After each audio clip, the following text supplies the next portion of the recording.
Hello everyone. Welcome back to JRF Adda. तो आज का सेशन एक स्पेशल सेशन है हमारा। जैसा मैंने आप सभी को बताया था, एक गुड न्यूज़ है जो मुझे आप लोग के साथ शेयर करनी थी। तो गुड न्यूज़ ये है, अभी रिसेंटली फेब 2024 में जो गेट एग्जामिनेशन हुआ था उसे मैंने क्वालिफाई किया है विद ऑल इंडिया रैंक 34। तो ये एक छोटी सी गुड न्यूज़ है जो मुझे आप लोग के साथ शेयर करनी थी। आज का सेशन हमारा पर्टिकुलरली गेट एग्जाम से ही रिलेटेड है कि गेट एग्जाम क्या होता है, कैसे ये हमारा सोशियोलॉजी से रिलेटेड है, मेरी क्या स्ट्रेटेजी थी इस एग्जाम को प्रिपेयर करने के लिए। ये सारी चीज़ें हम लोग डिस्कस करेंगे। साथ ही गेट एग्जाम के क्या बेनिफिट्स हो सकते हैं, हमारे नेट एग्जाम से ये कैसे रिलेटेड है, वो सारी चीज़ें भी हम लोग डिस्कस करेंगे। तो चलिए आज का सेशन हम लोग स्टार्ट करते हैं। तो सबसे पहले अगर बेसिक से ही हम लोग बात करें, गेट एग्जाम होता क्या है, यहीं से हम लोग आज स्टार्ट करने वाले हैं। तो बहुत सारे ऐसे स्टूडेंट्स होंगे जिन्हें बिल्कुल भी आइडिया नहीं होगा कि गेट एग्जाम क्या होता है। तो पहले कुछ बेसिक्स हैं वो हम लोग समझ लेते हैं।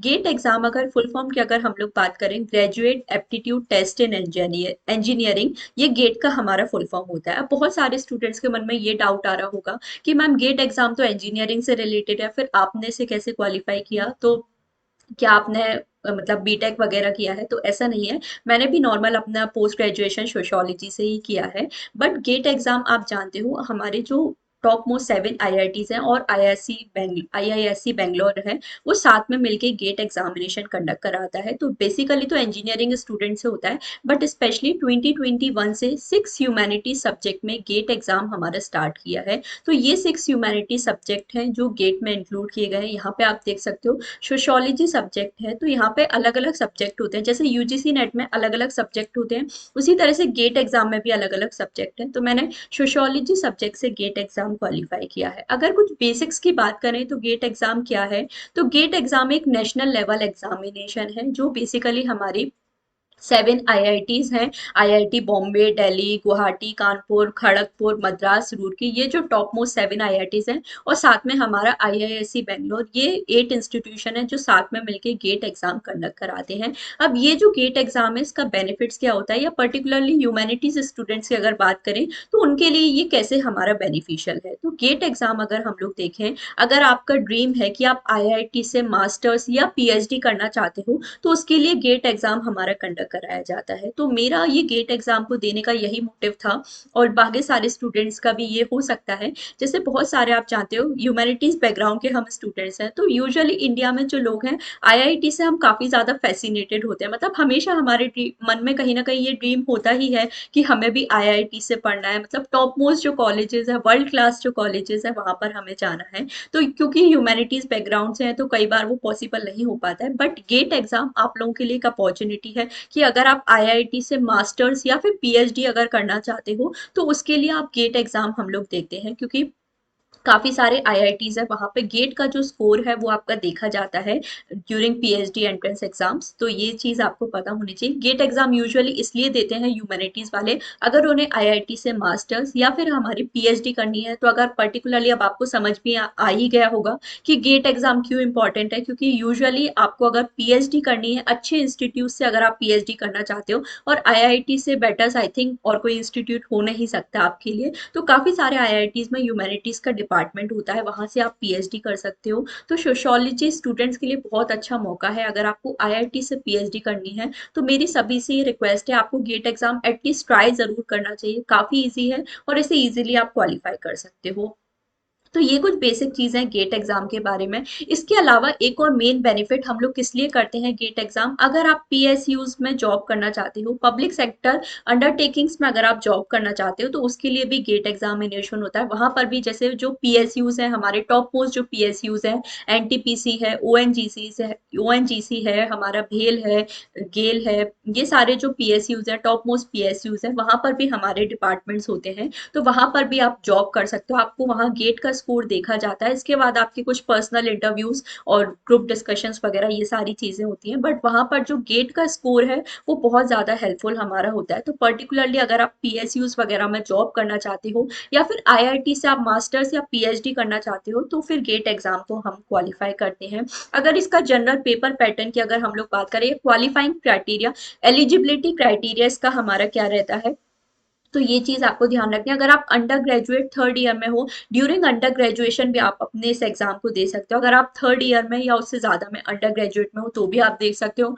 अगर आप मास्टर्स में हो तो भी दे सकते हो। कोई भी एज लिमिट भी नहीं है हमारा गेट एग्जाम। और ये जो गेट में स्कोर आपका रहता है, ध्यान रखना ऑल इंडिया रैंक की नहीं, मैं स्कोर की बात कर रही हूँ। गेट में हमारा ऑल इंडिया रैंक अलग रहता है, स्कोर आपका अलग रहता है। तो जो गेट का स्कोर है वो हमारा इंपॉर्टेंट रहता है, ये जो आईआईटीज है, पीएसयूज वगैरह के लिए। और ये जो गेट का स्कोर है 3 इयर्स के लिए वैलिड रहता है। जैसे आपका जेआरएफ 3 इयर्स के लिए वैलिड है, उसी तरह से गेट भी हमारा 3 इयर्स से वैलिड है।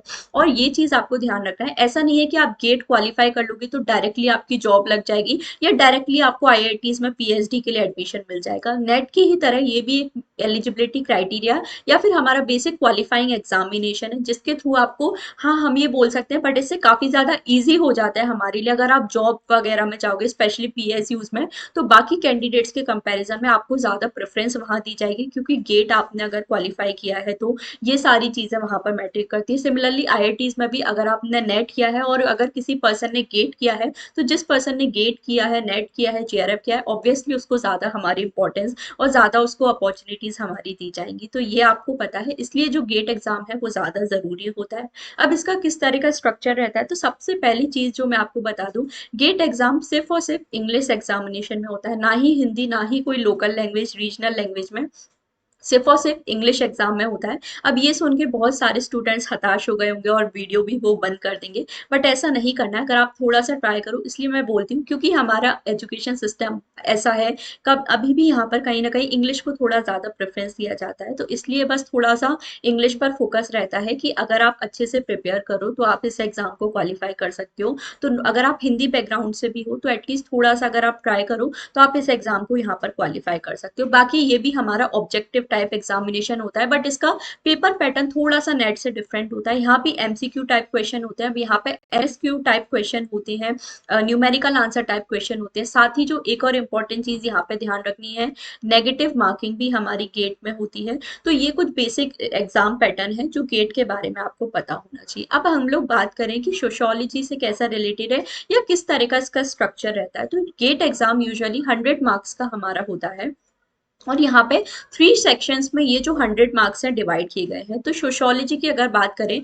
तो ह्यूमैनिटीज एंड सोशल साइंसेस के सेक्शन में आता है एक्सएच कैटेगरी, जिसे गेट में बुलाया जाता है। एंड सोशियोलॉजी पर्टिकुलर बात करें तो C6 में आता है। तो एक्सएच C6 हमारा सोशियोलॉजी का जो सब्जेक्ट कोड है वो एक तरह से हम लोग कह सकते हैं। यहाँ पे आपके बेसिकली 3 सेक्शंस होते हैं। सबसे पहला आपका सेक्शन होता है जनरल एप्टीट्यूड का, क्योंकि गेट हमारा इंजीनियरिंग के लिए यूजुअली ये एग्जाम होता है। तो यहाँ पे कुछ जनरल एप्टीट्यूड मतलब जो मैथमेटिकल रीजनिंग वगैरह ये वाले जो क्वेश्चन है वो होते हैं। तो ये आपका 15 मार्क्स का होता है। यहाँ पे 10 क्वेश्चन आपके होते हैं, 1 मार्क्स के आपके 5 क्वेश्चन होते हैं एंड 2 मार्क्स के भी 5 क्वेश्चन होते हैं। तो टोटल 15 मार्क्स का ये सेक्शन होता है। इसके अलावा आपका रीजनिंग एंड कॉम्प्रीहेंशन का ये भी आपका कंपलसरी होता है। ये सेक्शन हमारा 25 मार्क्स का होता है, जहाँ पे 16 क्वेश्चन होते हैं। 7 क्वेश्चन 1 मार्क के होते हैं, बाकी के 9 क्वेश्चन 2 मार्क्स के आपके होते हैं। तो यहाँ बेसिक रीजनिंग वाली पैसेज बेस्ड जो क्वेश्चन है वो यहाँ पे आ जाते हैं, ग्रामेटिकल पोर्शन है जो आ जाते हैं। और फिर लास्ट में हमारा आता है थर्ड सेक्शन, जो है आपका सब्जेक्ट पेपर मतलब सोशियोलॉजी का। ये हमारा 60 मार्क्स का होता है, तो इसलिए ये आपके लिए बहुत ज्यादा बेनिफिशियल है। और 60 मार्क्स का ये होता है, सिर्फ 39 क्वेश्चन यहाँ पे आपसे पूछे जाते हैं। तो टोटल हम लोग देखें गेट एग्जाम में टोटल आपके 65 क्वेश्चन यहाँ पर आते हैं। सो 39 क्वेश्चन हमारे सोशियोलॉजी सेक्शन के। बाकी जो हम लोग देखें कि 25 क्वेश्चन हैं वो आपके ये रीजनिंग वाली कैटेगरी के, एंड 10 क्वेश्चन आपके जनरल एप्टीट्यूड, मतलब टोटल 65 क्वेश्चन। और 3 आवर्स आपको मिलते हैं, तो आप इजीली कर सकते हो। अगर आप नेट के लिए प्रिपेयर कर रहे हो तो नेट में हमें 150 क्वेश्चन 3 आवर्स में करने होते हैं, यहाँ पे 65 करने होते हैं। बहुत सारे स्टूडेंट खुश हो गए होंगे, बट इतना खुश भी नहीं होना है, क्योंकि काफी अच्छे लेवल का ये एग्जामिनेशन होता है। तो क्वेश्चन काफी लेंदी और अच्छे लेवल के पूछे जाते हैं। तो कई बार 3 आवर्स भी कम तो नहीं पड़ते, बट आई थिंक सफिशियंट हमारे लिए रहते हैं। ये चीज हमें यहाँ पर पता है। तो ये एक बेसिक स्ट्रक्चर रहता है हमारा। अब इसका सिलेबस क्या रहता है वो भी एक ब्रीफली मैं आपको बता देती हूँ, तो जिससे आपको एक आइडिया लग जाएगा।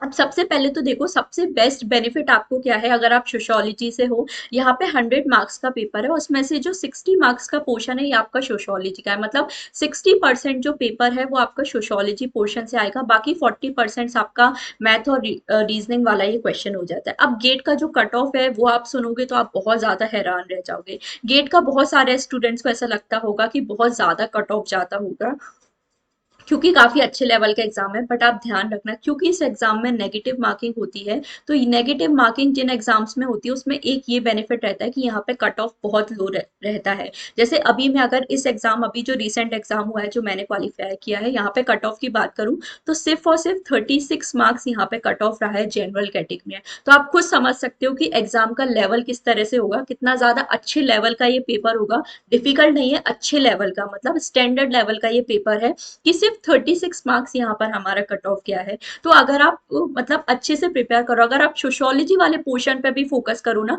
मतलब 60% आपका सोशियोलॉजी से कवर हो रहा है। क्योंकि ये जो जैसे जनरल एप्टीट्यूड में यहाँ पे क्वांटिटेटिव एप्टीट्यूड आ जाता है, एनालिटिकल, स्पेशल, वर्बल एप्टीट्यूड, तो ये जो चीजें कई बार थोड़ी सी हमारे लिए डिफिकल्ट हो जाती हैं, क्योंकि थोड़ा इंजीनियरिंग लेवल का मैथमेटिक्स वगैरह है वो यहाँ पर पूछा जाता है। तो थोड़ा सा, क्योंकि हम लोग ह्यूमैनिटीज बैकग्राउंड से मैथ्स के इतने टच में नहीं रहते, तो ये जो चीजें उतना हमारा इस पर पकड़ नहीं होती। बट सोशियोलॉजी पोर्शन तो आप अच्छे से कर ही सकते हो ना, तो इसलिए ये जो गेट एग्जामिनेशन है बहुत ज्यादा इंपॉर्टेंट है। अगर आप सोशियोलॉजी को भी अच्छे से कर लेते हो ना तो भी आप कर सकते हो। मेरे भी यही स्ट्रेटेजी थी, क्योंकि मैं भी एक टोटली ह्यूमैनिटीज बैकग्राउंड से हूँ, तो ये मैथ्स वाले पोर्शन से इतना ज्यादा लेना देना नहीं होता। तो मैंने सोशियोलॉजी पे ही अपना ज़्यादा फोकस किया था, और उसी से मैंने जो AIR 34 है वो अपना स्कोर किया। तो सिर्फ 36 मार्क्स कट ऑफ किया था। तो इस तरह से आप अंदाजा लगा सकते हो किस लेवल का पेपर है। और सबसे अच्छी बात ये है कि यहाँ पे कोई सेक्शनल कट ऑफ भी नहीं है, मतलब ऐसा नहीं है मिनिमम, जैसे ए सेक्शन जनरल एप्टीट्यूड का है तो यहाँ पर कुछ मिनिमम मार्क्स आपको स्कोर करने हो, ये चीज़ भी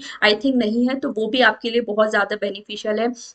ये बेसिक चीज है। तो जनरल एप्टीट्यूड में बेसिक जो जनरल मैथ्स वगैरह है यहाँ पे मतलब थोड़े अच्छे लेवल की पूछी जाती है। बट ये चीज भी अगर आप स्मार्टली प्रिपेयर करो ना तो आई थिंक आप कर सकते हो। मुझे लगता है कंप्लीटली थियरी पे भी हम लोग डिपेंड नहीं कर सकते, थोड़ा बहुत जो जनरल एप्टीट्यूड है वो आपको आना चाहिए। तो मैंने भी ये जो चीजें हैं वो प्रिपेयर की थी। जैसे यहाँ पे आप देखो, डेटा इंटरप्रिटेशन, ये सेम हमारा यूजीसी नेट वाली चीजें हैं। तो अगर आपने यूजीसी नेट की अच्छे से तैयारी की है, चाहे वो सोशियोलॉजी पोर्शन हो या बाकी का जनरल एप्टीट्यूड हो, तो आप गेट एग्जाम बहुत इजीली क्वालिफाई कर सकते हो। बट ये है कि आपने उस लेवल की तैयारी की हो, अच्छे से आपने प्रिपेयर किया हो, तो आप इजीली क्वालिफाई कर सकते हो। तो ये बेसिक जनरल एप्टीट्यूड का क्वेश्चन है। फिर सेकंड हमारा आ जाता है B1, मतलब जो सेकंड सेक्शन है यहाँ पे रीजनिंग एंड कॉम्प्रीहेंशन। तो रीडिंग कॉम्प्रीहेंशन यहाँ पे आपके लिए होते हैं, एनालिटिकल लॉजिकल रीजनिंग वाले क्वेश्चन होते हैं। तो ये जो पेपर है ये भी काफी ज्यादा डिसेंट सा हमारा आता है, काफी अच्छा इसमें आप स्कोर कर सकते हो अगर आपका थोड़ा बहुत भी इंग्लिश पे पकड़ है। क्योंकि गेट एग्जाम इंग्लिश लैंग्वेज में ही होता है, तो थोड़ी अच्छी लेवल की इंग्लिश यहाँ पे आती है। अगर थोड़ा बहुत भी आप इंग्लिश पे आपका कमांड है तो ये जो पोर्शन है इसमें भी काफी अच्छा आप स्कोर कर सकते हो। तो ये चीज हम यहाँ पर प्रिपेयर करते हैं। फिर नेक्स्ट हमारा फेवरेट आ जाता है सोशियोलॉजी का पोर्शन। अब गेट का और जो सोशियोलॉजी जो यूजीसी नेट का हमारा सिलेबस है, सबसे पहले तो ऑलमोस्ट अगर हम लोग देखें 90 to 95% जो सिलेबस है वो सेम है। 90 to 95% सिलेबस सेम है। समझ रहे हो आप कितना ज्यादा बेनिफिशियल है ये नेट स्टूडेंट्स के लिए गेट एग्जाम हमारा। अगर आपने यूजीसी नेट की अच्छे से तैयारी की है तो गेट भी आप बहुत इजीली कर सकते हो, क्योंकि 90 to 95% सिलेबस सेम है। और जैसा मैंने आपको बताया, गेट एग्जाम क्वालिफाई करने के लिए आपको कितना चाहिए, हद मार के, जैसे इस बार तो चलो 36 पर हमारा मार्क्स कट ऑफ था, बट लास्ट ईयर ज्यादा भी था। Last thing I think 45-50 something कुछ कट ऑफ था, if I am not wrong. तो बट वो पेपर लेवल पे हमारे डिपेंड करता है। तो सोचो 90 to 95% सिलेबस है, अगर आप 50 to 60% भी गेट एग्जाम को अच्छे से प्रिपेयर कर लेते हो ना तो भी आप बहुत अच्छे से कर सकते हो। और अगर आपका ड्रीम है आईआईटी से पीएचडी करना, तो मुझे लगता है आपको गेट एग्जाम जरूर ट्राई करना चाहिए। अब यहाँ पे सिलेबस आप देख लो, सबसे पहले आता है सोशियोलॉजिकल थ्योरी, जो सेम हमारा यूनिट 1 है यूजीसी नेट का। यहाँ पर भी सेम वही सारे थिंकर्स हैं। और सबसे अच्छी बात यह है गेट में हमें टॉपिक्स भी मेंशन है। जैसे यूजीसी नेट में आपको सिर्फ नेम दे दिया है इमाइल डरखाइम, बट यहाँ पर आपको ये भी स्पेसिफिकली मेंशन है इमाइल डरखाइम के कौन कौन से कंसेप्ट हैं जिनसे क्वेश्चन पूछे जाएंगे। तो बहुत ज्यादा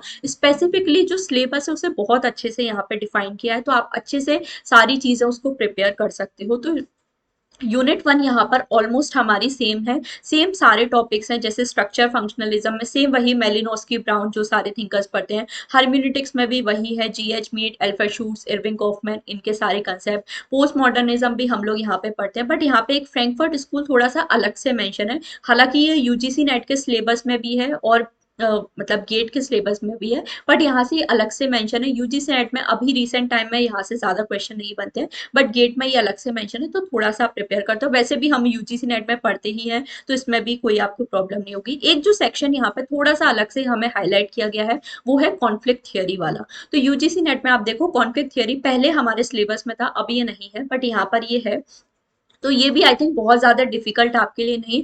डेरेन ऑफ सी रेडमिल्स, यूजुअली इनकी जो थियरीज हैं वो हम लोग पढ़ते ही हैं। तो यही बस जो दो, जो हमारा जैसा मैंने आपको बताया 90 to 95% सेम है, तो ये जो 2-5% बस यही चीज डिफरेंट है। बाकी आप देखो इंडियन थिंकर्स सेम हमारे यूजीसी नेट के हैं, तो आपको इसमें गेट के लिए अलग से कुछ मेहनत करने की जरूरत ही नहीं। अगर आप यूजीसी नेट का अच्छे से पढ़ रहे हो तो ये चीज भी आप कर सकते हो। सिमिलरली यूनिट 2 अगर हम लोग देखें, रिसर्च मैथडोलॉजी, तो ये बिल्कुल एग्जैक्ट कॉपी पेस्ट है हमारा। तो अगर आप यूजीसी नेट में पेपर 1 अच्छे से पढ़ रहे हो, पेपर 2 में अगर आप रिसर्च अच्छे से पढ़ रहे हो, तो ये जो पोर्शन है बहुत इजीली आप कर सकते हो। तो ये हमारा स्कोरिंग पार्ट होना चाहिए। और रिसर्च अगर आप आईआईटीज में जाने के लिए तैयारी करें, तो रिसर्च के यहाँ पे अच्छे लेवल के ही क्वेश्चन पूछे जाते हैं। तो ये चीज भी हमें यूजीसी नेट के तरीके से प्रिपेयर करनी है, तो ये चीज हमें फोकस करना है।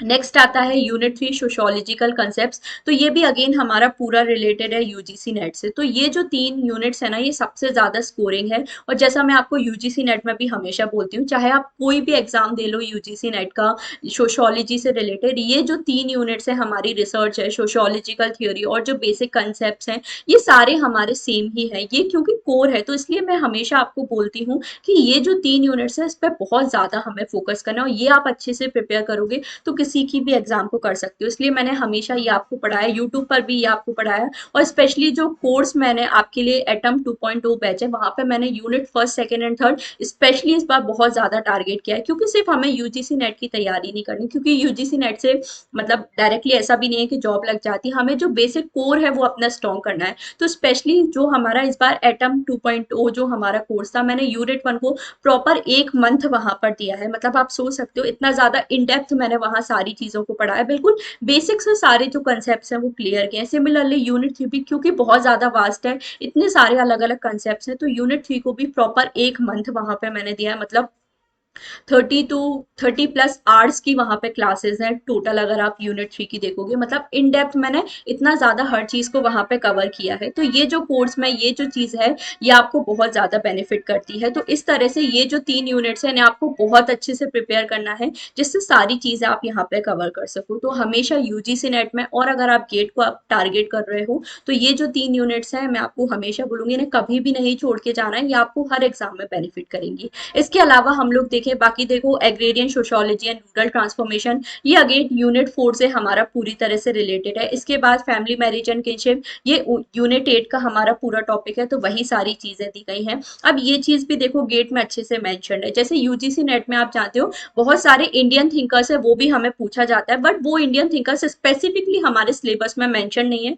तो हमें पता नहीं चलता कौन से थिंकर को हमें पढ़ना है, नहीं पढ़ना। बट यहाँ पे जो इंडियन थिंकर्स है वो स्पेसिफिकली आपको मेंशन किया गया है। तो ये जो चीज है, ये भी आपको मैं पूरी तरह से, जो हमारा कोर्स है एटम 2.0, वहां पे मैं पूरी तरह से आपको कवर कराती हूँ। तो इस बार मैंने अपना जो कोर्स है वो इसी तरह से डिजाइन किया है कि ना सिर्फ यूजीसी नेट के बच्चों को उससे बेनिफिट्स हो, बट कि अगर आप गेट एग्जाम को टारगेट कर रहे हो, या फिर किसी भी पीएचडी एंट्रेंस एग्जाम की, असिस्टेंट प्रोफेसर एग्जाम की अगर आप टारगेट कर रहे हो, तो ये जो सारी चीजें वो आपको अच्छे से क्लियर होनी चाहिए। तो इसलिए स्पेशली कोर्स मैंने इसी तरह से आपका इस बार डिजाइन किया, जहाँ पे सारे ये जो टॉपिक्स है वो मैं आपको अच्छे से कवर कराती हूँ। तो इंडियन सोसाइटी ये भी हमारा प्रिपेयर है, तो ये भी मैंने। नेक्स्ट आता है सोशल मूवमेंट्स। तो सोशल मूवमेंट्स आप जानते हो यूनिट 5 का हमारा टॉपिक है, बट यहाँ पे सोशल मूवमेंट्स आपको एक अलग से पूरी यूनिट ही दे दी गई है। तो अभी मैंने आपको यूट्यूब पर भी सोशल मूवमेंट्स पढ़ाया था, तो उससे आपको आइडिया लग गया होगा। अब आप सोचो सोशल मूवमेंट इतना ज्यादा इन डेप्थ टॉपिक है, तो इसे कितने अच्छे से कवर करना है। तो ये जो चीज है, ये भी मैं अभी जैसे कोर्स में आपको पढ़ा रही हूँ। तो सोशल मूवमेंट्स स्पेशली मैंने पूरी एक क्लास दी है, लगभग काफी अच्छे से ये जो टॉपिक है इसे अच्छे से डिटेल में मैंने वहां पे कवर किया है। तो सारी जो भी थियरीज हैं, रिसोर्स मोबिलाइजेशन थ्योरी, ये जो सारी थियरीज हैं मैंने वहां पर आपको बहुत अच्छे से कवर कराई हैं। तो इस तरह से आपको इन डेप्थ में सारी चीजें पढ़नी है, क्योंकि गेट एग्जाम हमारा काफी हद तक कंसेप्चुअल होता है। यूजीसी नेट एग्जाम फिर भी हम लोग कह सकते हैं कि अगर आपको मतलब थोड़ा बहुत फैक्चुअल नॉलेज अगर आप अच्छे से प्रिपेयर कर ले तो हो जाता है, बट गेट एग्जाम काफी हद तक कंसेप्चुअल होता है। तो आपको बहुत ज्यादा इन डेप्थ चीजों को समझने, सिर्फ ऊपर ऊपर से पढ़ के यहाँ काम नहीं चलेगा। अब बहुत सारे लोग ये सोच रहे होंगे कि सिर्फ 36 मार्क्स ही तो कट ऑफ गया है, ये हम लोग कर लेंगे। बट नहीं, आप अंदाजा लगाओ कि सिर्फ 36 मार्क कट ऑफ गया है, मतलब किस लेवल का हमारा पेपर होगा। और लेवल सुन के घबराना नहीं है कि ये तो बहुत ज्यादा डिफिकल्ट है, बट यहाँ पे वही लोग कर पाते हैं जो उन्होंने अच्छे से इन डेप्थ पढ़ा हो। अगर आपको बेसिक से सारी चीजों की नॉलेज हो, तो अगर आपको अच्छे से तैयारी करना हो, वैसे भी अगर आप पीएचडी के लिए जाना चाहते हो तो आपके जो कंसेप्ट हैं वो तो क्लियर होने ही चाहिए। तो अगर अभी तक भी आपने इस तरह से पढ़ना शुरू नहीं किया है तो प्लीज मेरी रिक्वेस्ट है अच्छे से पढ़ना चालू करो, यूट्यूब पे देखो। स्पेशली कोर्स में मैं आपको स्पेसिफिकली ये सारी चीजें पढ़ाने वाली हूँ। तो अगर आप गेट के लिए भी सोच रहे हो तो भी आप कोर्स को प्रेफर कर सकते हो। लास्ट हमारा यहाँ पे यूनिट आ जाता है सोशियोलॉजी ऑफ डेवलपमेंट, जो एक तरह से यूनिट 6 से हमारा रिलेटेड है। यूनिट 6 में जो भी हम लोग पढ़ते हैं मॉडल्स ऑफ इकोनॉमिक डेवलपमेंट वगैरह है, या फिर सस्टेनेबल डेवलपमेंट जो सब हम लोग पढ़ते हैं यूनिट 7 में। तो वो सारी चीजें यहाँ पे, ये कुछ टॉपिक्स हैं जो थोड़े से हमारे डेवलप यहाँ पर थोड़े से हो जाते हैं, बट ये जो चीज है ये भी यहाँ पर आप कवर कर सकते हो। तो ऑलमोस्ट आप देख रहे हो जो 90 to 95% सिलेबस है वो ऑलमोस्ट सेम ही है। तो अगर यूजीसी नेट की अच्छे से तैयारी कर रहे हो तो गेट को भी आप क्वालिफाई कर सकते हो। अब मैंने किस तरह से प्रिपरेशन की थी वो भी मैं आप लोगों को बता देती हूँ। तो सबसे पहले अगर हम लोग यहाँ पे बात करें तैयारी, अगर हम लोग कर रहे हैं तो एक ही बार इतने अच्छे से तैयारी करनी है कि हमेशा आपको क्लियर हो जाए। जैसे अभी भी मैं आपको हमेशा क्लास में बोलती हूँ, कभी भी कोई भी टॉपिक आप पढ़ रहे हो ना, उसको सिर्फ पढ़ना नहीं है, उसे सिर्फ हमें अच्छे से यहाँ पर समझना है। तो बिल्कुल बेसिक से आपकी सारी चीजें क्लियर होनी चाहिए और अच्छे से हर चीज की इन डेप्थ कंसेप्चुअल नॉलेज आपको होनी चाहिए। जैसे इस बार का जो हमारा कोर्स था मैंने स्पेसिफिकली इसी तरह से डिजाइन किया। बहुत सारे ऐसे बच्चे होते हैं जो प्रिपरेशन करने लग जाते हैं बट उनके जो बेसिक्स हैं वो भी यहाँ पे क्लियर नहीं होते। मतलब आज भी बहुत सारे स्टूडेंट्स आपको मिल जाएंगे जिन्हें ये नहीं पता होगा कि सोशियोलॉजी क्या है, सोसाइटी क्या होता है। सोसाइटी वो जनरली अगर आप लोगों से पूछोगे ना, वो यही बोलेंगे कि हम लोग सोसाइटी उसे बोलते हैं जहां पर लोग रहते हैं, या गोकुल धाम सोसाइटी का आपको एग्जाम्पल लेने लगेंगे। तो सोशियोलॉजी की भाषा में वो सोसाइटी नहीं होता, सोशियोलॉजी साइंस ऑफ सोसाइटी है। तो सबसे पहले आपको सोसाइटी का मतलब पता होना चाहिए। अगर आप मेरा कोर्स उठा के देखोगे, इस बार सबसे पहली क्लास मैंने यही ली है, what is sociology, what is society, society क्या है, सोशियोलॉजी क्या है। तो इतने बेसिक पे आपको सारी चीजें क्लियर करनी है, क्योंकि अगर आप प्रोफेसर भी बन रहे हो तो आपको पहले खुद ये चीजें आनी चाहिए, तभी आप किसी दूसरे को समझा सकते हो। तो जो बेसिक्स हैं वो आप लोगों को बहुत ज्यादा अच्छे से क्लियर करने, इसलिए इस बार मैंने स्पेशली जो कोर्स है वहां पे बेसिक से सारी जो चीजें हैं वो आपको बताई है। तो आप इससे यहाँ से प्रिपेयर कर सकते हो। और फिर कैसे सोशियोलॉजी डेवलपमेंट हुआ, कैसे अलग अलग जो कंट्रीज है वहां पे सोशियोलॉजी इमर्ज हुआ, वो सारी चीजें भी मैंने पढ़ाई है। तो अगर आप कंसेप्ट क्लियर करने, और इसी तरह से मैंने अपनी प्रिपरेशन की है। मैंने गेट एग्जाम को बहुत ज्यादा कुछ ऐसे स्पेसिफिकली अलग से टारगेट नहीं किया कि मुझे गेट के लिए ऐसे पढ़ना है वैसे पढ़ना है, या ये मेरी स्ट्रेटेजी है जिससे मैंने AIR 34 स्कोर किया। ऐसा कुछ नहीं है, मैंने एक ही बार अच्छे से तैयारी की, और वो तैयारी मैंने ऐसे की है जिससे एक साथ मैंने लगातार जो लास्ट 3 एग्जाम्स दिए हैं तीनों मैंने क्वालिफाई किए हैं। जैसे सबसे पहले यूजीसी नेट मैंने क्वालिफाई किया, फिर मैंने JRF क्वालिफाई किया, एंड देन आप गेट एग्जाम क्वालिफाई किया है। तो तैयारी एक बार ही करनी है, बट ऐसी करनी है जिससे आप कोई भी एग्जाम दो तो उससे अपना क्वालिफाई कर सकते हो। तो गेट एग्जाम को प्रिपेयर करने का बस यही एक फॉर्मूला है कि आपको कंसेप्ट जो है वो अपने अच्छे से क्लियर करने हैं, और इन डेप्थ जो सारी चीजें वो क्लियर करनी है। सिर्फ ऊपर ऊपर से पढ़ के काम नहीं चलेगा, अच्छे से डीपली यहाँ पे आपको सारी चीजों को समझना है और सारी जो चीजें हैं वो अपने क्लियर करने हैं। तो इस तरह से मैंने जो अपनी प्रिपरेशन स्ट्रेटेजी है वो अपनी बनाई थी, कि इस तरह से मैंने यहाँ पे तैयारी की थी। तो मोस्टली मैंने यूजीसी नेट की ही जो प्रिपरेशन है वो अपनी काफी अच्छे से की थी, जो आज भी मुझे हेल्प करी है। जैसे मैं पढ़ाती हूँ तो अब कई बार ऐसा नहीं होता कि पढ़ाने से पहले नोट्स खोल के देखने पड़े, क्योंकि वो चीज एक बार में अच्छे से समझ में आ गई है ना। तो कभी भी अगर आप मुझे कोई बोले कि अभी आपको क्लास में जाके ये टॉपिक पढ़ाना है, तो अब मैं पढ़ा सकती हूँ, मतलब इतना नॉलेज मुझे हो गया है। तो इसी तरह से आपको तैयारी करनी की एटलीस्ट बेसिक आपके क्लियर हो, कंसेप्ट आपके क्लियर हो, जिससे सारी चीजें आपके अच्छे से क्लियर हो। तो ये आप प्रिपरेशन, ये चीज मैंने सोशियोलॉजी पोर्शन स्पेशली इसी तरह से टारगेट किया है, ये चीज आप कर सकते हो। बाकी अगर जनरल एप्टीट्यूड की बात करें तो ये जो पोर्शन है हमारा, जैसे मैंने बताया मैथमेटिकल रीजनिंग वगैरह ये सारी चीजें, बट ये जो पोर्शन है इसे भी मैंने कंप्लीटली नहीं छोड़ा, क्योंकि थियोरिटिकल पोर्शन आप कितना भी पढ़ लो उस पर आप कंप्लीटली रिलाय नहीं कर सकते, क्योंकि वहां पे कुछ ऐसी चीजें हैं जो आउट ऑफ द बॉक्स आपसे पूछ ली जाती है। तो स्पेशली मैंने ट्राई किया था कि एटलीस्ट जो जनरल एप्टीट्यूड वाला टॉपिक है, जरूरी नहीं है मैं इसमें सब कुछ कवर करके जाऊं, क्योंकि थोड़ा बहुत जो डीआई वगैरह है यूजीसी नेट में हम लोग पढ़ते हैं तो उसका बेसिक आइडिया था, तो एटलीस्ट ये जो चीज़ है इसमें कुछ बेसिक चीज़ तो मैंने की ही है, और कुछ जनरल क्वेश्चन भी पूछे जाते हैं तो वो चीज़ आप प्रिपेयर कर सकते हो। एटलीस्ट अगर 10 क्वेश्चन हैं तो मेरे यहाँ से कम 5 to 6 क्वेश्चन सही हुए हैं। कुछ नेगेटिव मार्किंग भी होती है तो वो मैंने फिर लीव कर दिए थे, क्योंकि थोड़ा सा हाई लेवल वो इंजीनियरिंग लेवल का मैथ्स हो जाता है, तो उतना रिस्क भी नहीं लेना है।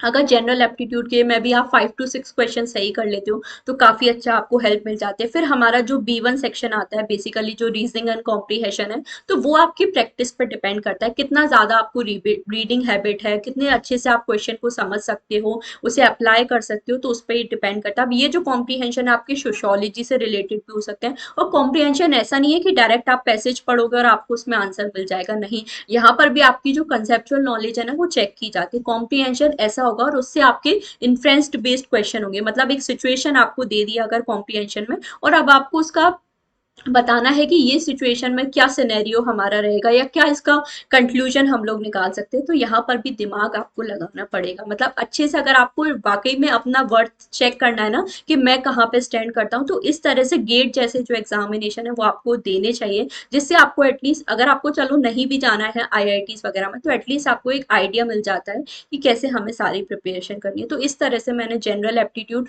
और ये जो रीजनिंग वाला पोर्शन है इसे टारगेट किया था। बाकी जो जनरल हमारी स्ट्रेटेजी होती है आप सभी जानते हो, प्रीवियस ईयर पेपर्स को मैंने काफी ज्यादा सॉल्व किया था, और गेट एग्जाम अभी रिसेंटली स्टार्ट हुआ है, मतलब 2021 से ही गेट एग्जाम ह्यूमैनिटीज में स्टार्ट हुआ है, तो अभी सिर्फ 3 ही साल के प्रीवियस ईयर पेपर्स थे, बट एटलीस्ट उनको भी आप अच्छे से करते हो ना, और गेट के साथ आप जो भी अच्छे मतलब जैसे नेट के पेपर्स आप सॉल्व कर सकते हो, तो ये सारी चीजें, तो इसलिए जो भी स्टूडेंट्स नेट की तैयारी कर रहे हैं उनको मैं जरूर बोलूंगी कि आपको गेट एग्जाम के लिए डेफिनेटली ट्राई करना ही चाहिए, क्योंकि इसके I think benefits he benefit है, इससे कुछ भी नुकसान नहीं है। अगर आपके चलो इससे रिलेटेड आपको इस फील्ड में आगे नहीं भी जाना है तो भी आई थिंक एक एक्सपीरियंस के लिए बहुत ज्यादा जरूरी है। तो मैं हमेशा आपको बोलूंगी सोशोलॉजी से अगर आप हो, और सोशोलॉजी से रिलेटेड जो भी एग्जाम आपको मिलते हैं मुझे लगता है सब आपको देने चाहिए, तो वो आपको बेनिफिट ही करेंगे, तो इस तरह से आपको तैयारी करनी है। और जैसा मैंने बताया अगर आप चाहते हो कि मैं आपको कुछ इसमें कुछ प्रिपरेशन में हेल्प कर सकूं, तो उसके लिए भी आप मेरे साथ जुड़ सकते हो। जैसे पहले जब ग्रेट एग्जाम के फॉर्म फिलिंग वगैरह स्टार्ट हुए थे,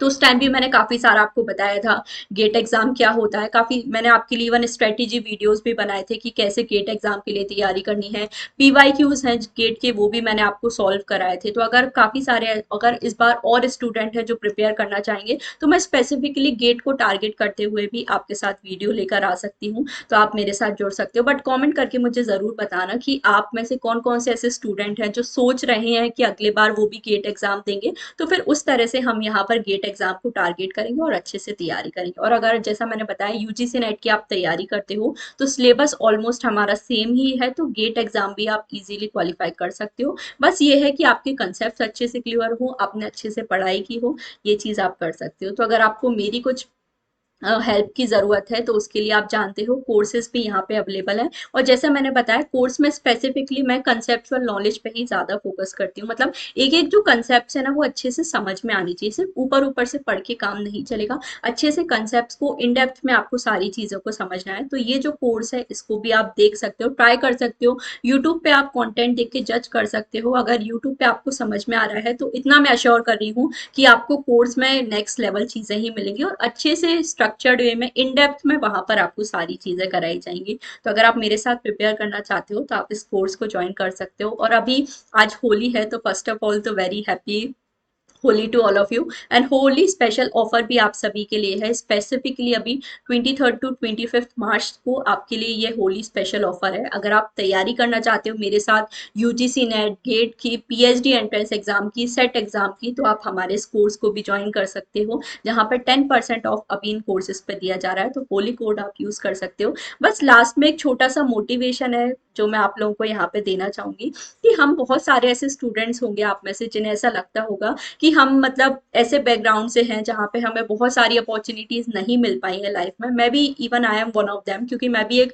बहुत ज्यादा मतलब स्मॉल टाउन से हूँ, यहाँ पे भी उतनी ज़्यादा फैसिलिटीज़ वगैरह अवेलेबल नहीं है। तो एक वो हमारे मन में कहीं न कहीं रहता ही है कि काश हमें कुछ ज़्यादा अपॉर्च्युनिटीज़ मिल जाती, तो हमने भी कुछ अच्छा कर लिया होता लाइफ में। शायद अच्छे कॉलेज से पढ़े होते तो कहीं अच्छी जॉब लग जाती, अच्छे प्लेसमेंट हमें मिल जाते। तो ये जो चीज़ है ना, ये मलाल हमारे अंदर रहता है। बट एक चीज़ जो मैं अपने एक्सपीरियंस से आपको बोलना चाहूँगी कि कभी भी ना अपॉर्च्युनिटीज़ हमें मिलती नहीं। ऐसा नहीं होगा कि कोई सामने से आपको देगा कि लो ये अपॉर्च्युनिटी है, ये आप कर लो। आपको खुद वो मौके ढूंढने पड़ेंगे। तो सबसे पहले अपने आप को उस लायक बनाओ कि कैसे हम किसी चीज को टारगेट कर सकते हैं, और खुद अपने लिए अपॉर्चुनिटीज फाइंड आउट करने की कोशिश करो। तो आप लाइफ में कोई भी चीज ट्राई करोगे तो हमेशा आप सक्सेसफुल ही होगे। और एक चीज मैं हमेशा बोलूंगी, अपना जो मोटिवेशन है ना, इंट्रिंसिक मोटिवेशन आपका बहुत ज्यादा स्ट्रांग होना चाहिए। अगर कोई भी चीज आप कर रहे हो, कभी भी आपको ऐसा फील हो ये चीज मुझे नहीं हो रही है या मैं नहीं कर सकता हूँ, तो हमेशा अपना वाय ध्यान रखना। कोई भी काम आप करते हैं ना, तो उसके लिए हमेशा आपका एक वाय होना चाहिए। आपके माइंड में ये चीज क्लियर होनी चाहिए कि क्यों मुझे ये काम करना है। अगर आपका वाय क्लियर है ना कि क्यों मुझे ये काम करना है या क्या मेरा सोर्स ऑफ मोटिवेशन है, अगर वाय आपका क्लियर है ना, वाय आपका ऐसा होना चाहिए कि जब भी आपको ये ख्याल आए कि नहीं मुझे नहीं करना है या मुझसे नहीं हो रहा है, तो हमेशा अपना उस वाय को ध्यान रखो कि मैंने शुरू क्यों किया था और क्यों मुझे ये चीज करनी है। अगर वाय आपका बहुत ज्यादा स्ट्रांग है ना, तो मुझे लगता है किसी भी चीज को आप इजीली अचीव कर सकते हो। तो बस इसी चीज पे आपको ज्यादा फोकस करनी है। और वाई आपका कुछ भी हो सकता है। वाई आपका ये भी हो सकता है कि मुझे ज्यादा पैसा कमाना है, कोई बुराई नहीं है इस कमाने में, पैसा हमारे लिए जरूरी है। तो वो भी हमें बिल्कुल कमाना ही है, अच्छे से तैयारी करनी है। हाई स्टेटस किसी का वाई हो सकता है, या किसी की फैमिली सिचुएशन है वो उसका वाई हो सकता है कि मुझे अपनी जो फैमिली की कंडीशन है वो इम्प्रूव करनी है, उन्हें एक अच्छी लाइफ स्टाइल देनी है मुझे अपने पेरेंट्स को। ये भी हमारा वाई हो सकता है। तो वाई कुछ भी हो सकता है, बट अपना जो वाई है वो इतना स्ट्रांग रखना कि उसके आपको बस जब भी आपको गिव अप करने का ख्याल है ना, तो हमेशा ये वाय ध्यान में आ जाए कि नहीं मुझे गिव अप नहीं करना है। ये जो एम मैंने अपना बनाया हुआ है और इसे अचीव करके ही मुझे अब रेस्ट करना है।